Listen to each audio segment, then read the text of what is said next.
조국 전 법무부 장관이 민정수석 시절 박근혜 전 대통령 1심 재판장과 같이 밥을 먹었다는 취지의 허위 의혹을 자신의 유튜브 채널을 통해 제기한 우종창 전 월간조선 편집위원이 지난 금요일이죠.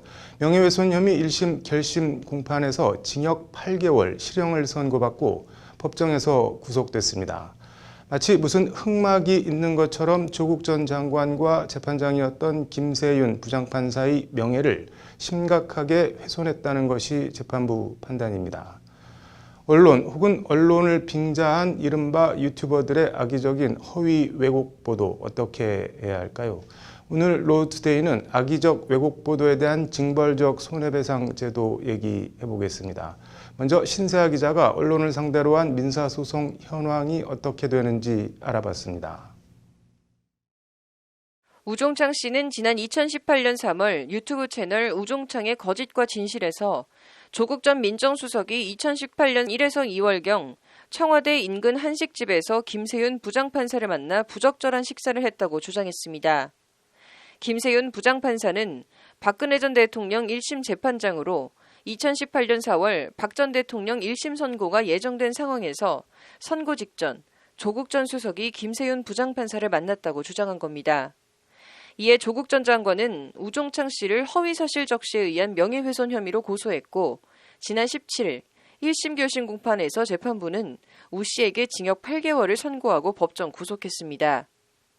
재판부는 먼저 언론인으로서 최소한의 사실 확인을 위한 과정조차 거치지 않고 방송을 통해 허위 사실을 강요했다고 우종창 씨를 질타했습니다. 재판부는 그러면서 방송 내용 자체도 당시 청와대 민정수석인 피해자가 변론 종결과 판결을 앞둔 시기에 박 전 대통령의 1심 재판장과 식사를 했다는 발언은 마치 청와대가 이 재판에 개입했다는 오해를 불러일으킬 수 있는 매우 심각한 내용이라고 우종창 씨의 발언을 거듭 질타했습니다.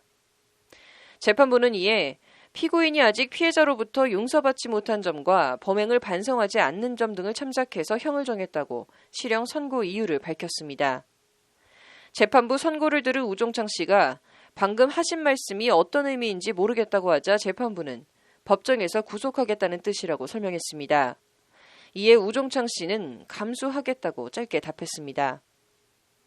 조국 전 장관과 김세윤 부장판사는 앞선 공판에 출석해 서로 만난 사실 자체가 없다고 진술했습니다.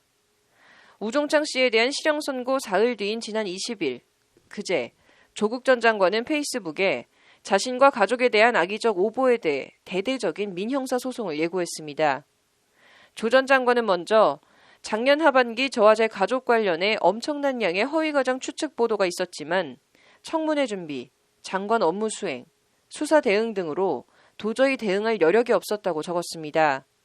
조 전 장관은 그러면서 그러나 이제는 언론사를 대상으로 언론 중재 및 피해 구제 등에 관한 법률상 반론 보도 및 정정 보도를 적극적으로 청구하고 기사 작성 기자 개인을 대상으로 손해배상 청구를 할 것이다라고 밝혔습니다. 이어 조 전 장관은 동법이 허용하는 신청 기간이 지난 기사, 언론이 아닌 개인 유튜브 내용의 경우에는 민법상 손해배상 소송을 진행할 것이다.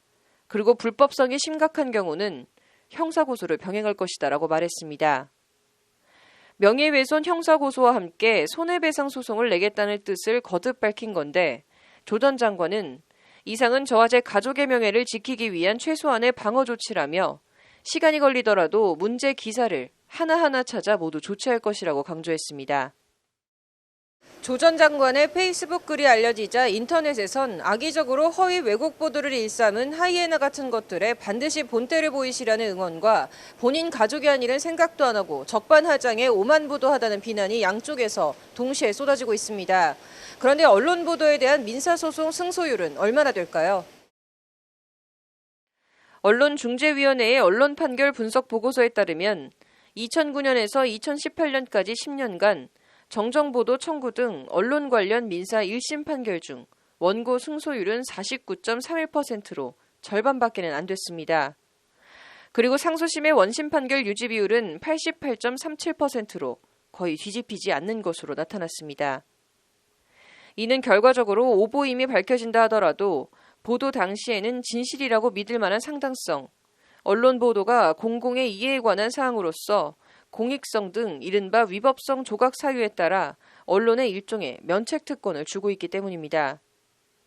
특히 민사소송 가운데 손해배상 청구만으로 한정할 경우 원고 승소율은 39.74%로 더 떨어지는 것으로 나타났습니다. 사실 그 언론 보도 피해 소송을 가보면 네. 그 공익적이거나 진실이라고 믿을 만한 상당한 이유가 있다면 네. 위법성 조각 사유가 있어요. 네. 언론에 대해서는. 그러니까 그만큼 우리나라 법원은 언론의 자유를 보장을 해주고 있는데 그에 비해서 책임과 관련돼서는 좀 너무 이렇게 현실적이지 않았다. 언론을 상대로 이긴다 하더라도 손해배상 액수 산정이 인색하다는 지적과 비판도 있습니다. 일단 원고들의 청구액 평균은 2억 원이 넘는 것으로 나타났습니다. 하지만 2009년에서 2018년까지 10년간 손해배상 소송 결과를 보면 재판에서 이겼다 해도 절반 가까운 47.4%가 500만 원 이하를 받은 것으로 나타났습니다. 이어 500만 원 이상 1000만 원 이하가 23.4%, 1000만 원 이상 2000만 원 이하가 14%, 2000만 원 이상 5000만 원 이하는 10.2%, 5000만 원 이상은 4%밖에는 되지 않는 것으로 나타났습니다. 요약하면 언론 보도 손해배상을 내봐야 10명 가운데 4명 정도만 이기고 이긴다 해도 그 절반은 500만 원도 채 받지 못한다는 얘기입니다. 변호사비나 인지대 등 소송 비용 정도밖에는 안 되는 액수로 시간과 노력을 들여 소송을 할 실익이 없고 저 정도 금액으로 언론사나 기자가 눈이나 깜빡하겠냐는 비판이 나오는 이유입니다. 손해배상액이 이제 실제 요구하는 것보다 이제 굉장히 적은 액수만 위자료로 인정이 되는 그런 경향, 네. 이제 많이 지적이 돼 왔는데, 그래서 이제 그러니까 이게 단순히 물론 이제 건수가 최근에 네. 그 민사로 이제 언론 보도 피해 관련해서 이제 손해배상 거는 건수가 이제 많아지긴 했는데 과거보다도 더 줄어들고 있는 걸로. 실제 유우성 간첩 조작 사건에서 국정원에서 수고비를 받고 유우성 씨를 간첩으로 단정한 허위 증언을 한 김모 씨의 인터뷰 발언을 그대로 내보낸 동아일보에 대해 법원은 손해배상액으로 1000만 원을 산정했습니다. 억울하게 간첩으로 몰려 인생이 부정되고 파탄난 것에 비춰보면 적절한 액수인지 의문이 드는 금액입니다. 11년 전으로 거슬러 올라가면 고 노무현 전 대통령 논두렁 시계 보도에서부터 조국 사태 당시 검증되지 않은 무수한 추측 보도들, 언론에 의해 간첩으로 단정되고 낙인 찍힌 유우성 간첩 조작 사건, 세월호 당시 해경구조 실태와 문제점을 지적했다 언론에 의해 거짓말만 일삼는 허언증 환자로 몰렸던 홍가희 씨 등 정치인과 일반인을 가리지 않고 언론의 악의적 허위 왜곡 보도로 피해를 본 사례는 일일이 손으로 꼽기 힘들 정도입니다. 악의적인 허위 왜곡 보도에 대해선 징벌적 손해배상을 가해야 한다는 목소리가 끊임없이 제기되고 있는 이유입니다. 법률방송 신세아입니다.